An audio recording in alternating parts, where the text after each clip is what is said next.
Hi అండి, మా అన్నయ్య వాళ్ళ ఇంటికి వచ్చామండి. మా అన్నయ్య ఇంటికి వచ్చి మా అన్నయ్యలో వంట చేయబోతున్నామండి.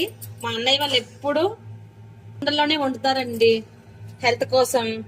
సిల్వర్ లో వంట చేయడము హెల్త్ కి మంచిది కాదని అప్పటి నుంచి వాళ్ళు ఈ మట్టి పాత్రలో వంట చేయడం స్టార్ట్ చేశారండి. ఈ రోజు మేము రైస్ వండబోతున్నాం. చూడండి చూడండి వాటర్ బాగా మరిగిపోయాయి. ఇప్పుడు ఈ రైస్ వేయబోతున్నాం ఇందులో అన్నానికి.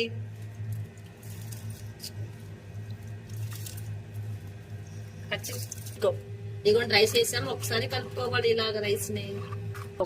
హాయ్ ఫ్రెండ్స్, చూడండి అన్నం ఎలా ఉడుకుతుందో మట్టి కొండలో. చాలా బాగుంది చూడడానికి కూడా. చూడండి ఆల్మోస్ట్ రైస్ అయిపోతున్నట్టే. ఒక 2 minutes లో అన్నం వార్చబోతున్నాం. అన్నం అయిపోయిందండి, ఇంకా వార్చబోతున్నాం.